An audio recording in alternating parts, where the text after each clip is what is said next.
Upgrades.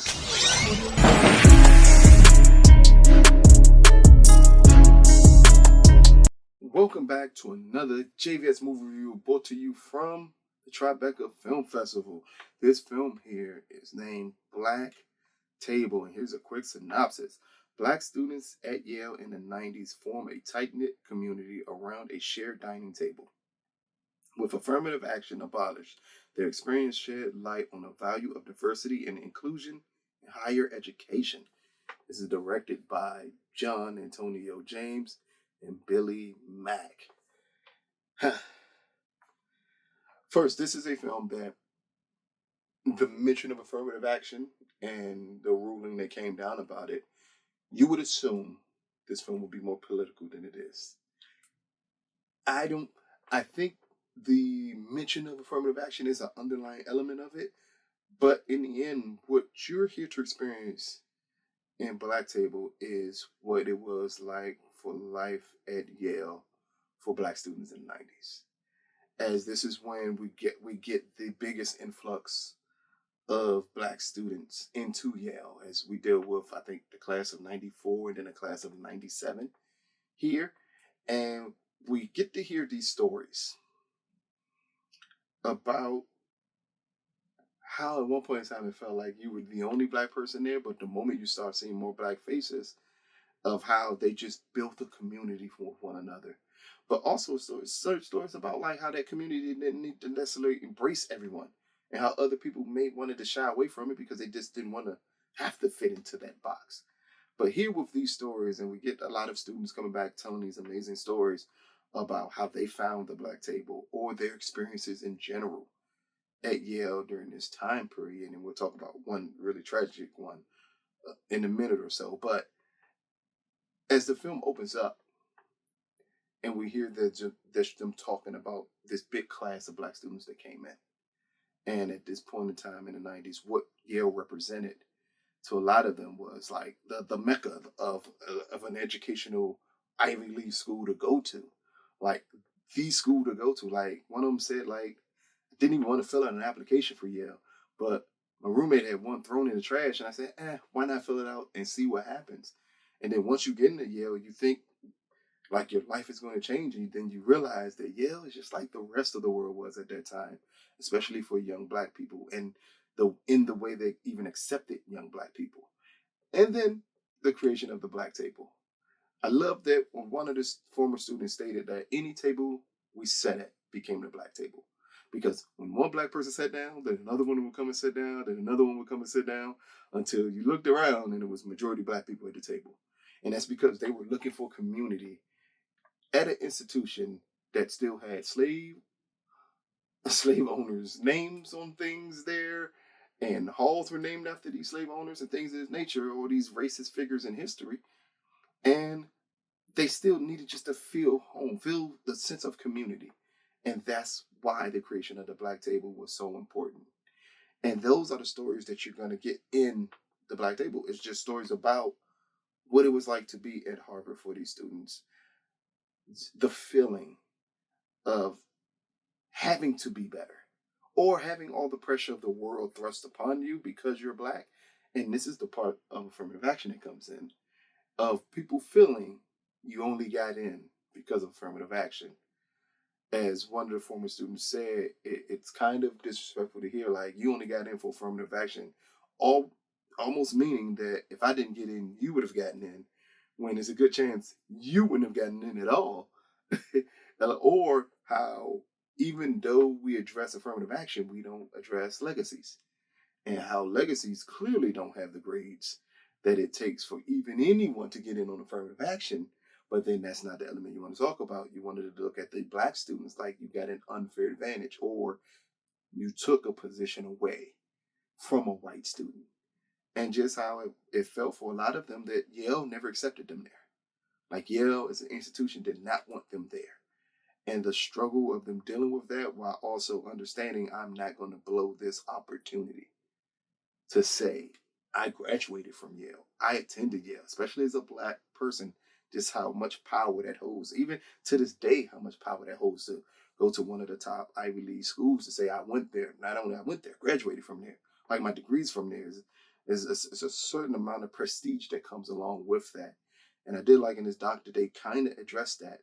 And they also addressed a tragic story that happened, I said, 92, with a bunch of black students that was very reminiscent of Do the Right Thing, as they went to a pizza parlor, and how they experienced a boatload of racism in a way, in a sense, that it made them understand how much they weren't accepted at Yale. But again, they frame it around how everything at least came to a peaceful solution once they got to the black table. Not for that situation, but just for the black students in general at Yale, and just what that meant to be at that black table, what it meant to see so many black faces come in. Like you had the outgoing class, which had a good number of black students, and then they said the way it felt to see this huge influx with the 97 class of black students, that so many, they've not seen that many black people at Yale before. And then they framed it around an argument that a lot of people based that off of affirmative action. But in the end, affirmative action just meant not that I'm going to let someone with lesser educational background in or lesser grades in. It just means that, hey, you two are equal. So I may give you the nod over them because of we recognize we don't allow minorities in here. Like they did a great job of framing it around that. I think where the doc loses a little bit of its steam is when we venture off into side projects of some of the students. And I don't think those was necessary. At least for me, it's not a bad element, not at all a bad element of the film, but it just feels like it's one that we could go without, and you could focus way more on. I think those scenes could have focused a tad bit more on the true impact of affirmative action. And because once we hear the ruling discussed, it's not really any like discussion amongst the students on what that meant fully, and the ramifications of it going away and what that could mean. Like it's kind of brought up, but I thought it could be a deep dive could have been made into it to get an audience member to fully understand exactly why affirmative action is even brought up in this doc. It's because of this reason. And what does this mean for minorities going forward if these institutions don't have to admit black kids, if they don't have to do this? And you can tell a lie that they'll get in off their own merit, but history has shown us that's not true at all. Like until affirmative action, they didn't get in off of their own merit, so why would they now? Like it wasn't something known to have happened, so why would it change all of a sudden? Like it's also a great scene here with I think is the first black graduate of Yale, who's also a Tuskegee Airman, as he meets a member of the 97 class. And then they have a brief discussion, and him just giving him the history of being the first black man to graduate from Yale. And he doesn't go deep into it, which I would have loved if they would have focused more to go deep into his complete story of being at Yale. But just him saying that, and him just being uplifting and positive, and saying how great it felt to see young black people at Yale. And that's the story that I wish the doc focused on a little more, is as we go through the years of how it is. If they're focused on two classes in the 90s, but if you would have focused on down the line, what did affirmative action affect in the amendment process of Yale? How many students got in because of this? And how positive was this that they did? Like even from the outside looking in, unless you live under a rock, affirmative action wasn't necessarily the most beneficial thing for black people. It was beneficial for a multitude of people. It was beneficial for women who were in a minority group. It was beneficial for other POCs who got the opportunity to attend these schools. So I think it would have been interesting to see, once you branch off to a different thing from the black table and would have meant to be a black student, to the overall impact of affirmative action in Yale. But again, that's nitpicking. That's wanting the doc to be something else while also admitting this is a really good doc.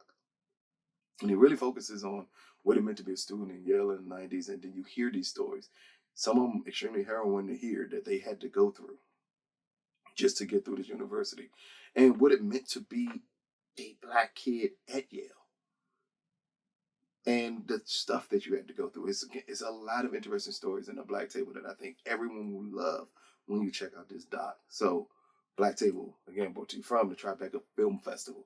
Out of a possible 10, I'm going to give Black Table an 8.5 out of 10.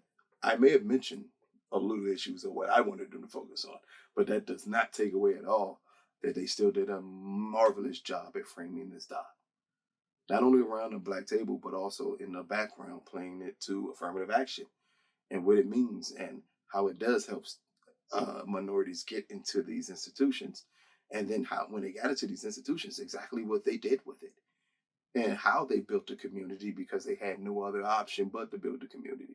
Down to some of they brought some of the cooking staff there who would see all the Black kids put these huge tables together to create a big Black table, and how they would just be mad, like, oh man, they doing it again. Not mad in a racist way, but mad in a way like, you all just put more work on me, because when you all get up and leave, we got to go right back and separate all these tables all over again.